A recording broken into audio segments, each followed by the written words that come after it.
PSA எடுத்துக்கிட்டிங்கன்னா எனக்கு குழந்தை பிறந்ததுக்கப்புறம் என்னால் வந்து ரெண்டுத்தையுமே ஹேண்டில் பண்ண முடியல அட் அ டைமில்.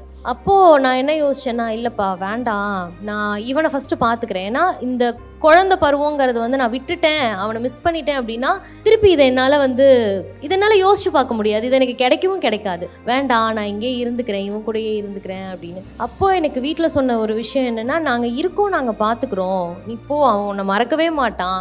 எனக்கு என்ன மைண்டில் ஓடுனுச்சுன்னா, அவன் என்னை மறந்துடுவான், அம்மாங்கிற ஒரு விஷயத்த அவன் மறந்துடுவான் அப்படின்னு. அதனால வந்து பிஎஸ் வேண்டாம், நம்ம வந்து குவிட் பண்ணிடலாம் அப்படின்லாம் யோசித்தேன். ஆனால் வீட்டில் கொடுத்த சப்போர்ட் எனக்கு அந்த ஒரு குருட்டு நம்பிக்கைன்னு சொல்லுவாங்க தெரியுமா, இவ்வளோ தூரம் நான் கஷ்டப்பட்டு வந்துட்டேன், இது யாரும் எனக்கு தூக்கி கொடுத்துடல ஈஸியாக. நானே என்னை விதைச்சிக்கிட்டு, நானே எனக்கு தண்ணி ஊற்றிக்கிட்டு, லைக் ஒரு கல்கி மாதிரி நானே என்னை செதுக்கி அந்த இடத்துக்கு வந்திருக்கேன். அது என்னால் ஈஸியாக விட்டு கொடுக்கவும் என்னால் முடியாது. அதனாலேயே வந்து நான் எவ்வளோ பிரேக் ஆகி எவ்வளோ உடஞ்சி அழுதாலும் திருப்பி நான் எந்திரிச்சு போவேன்.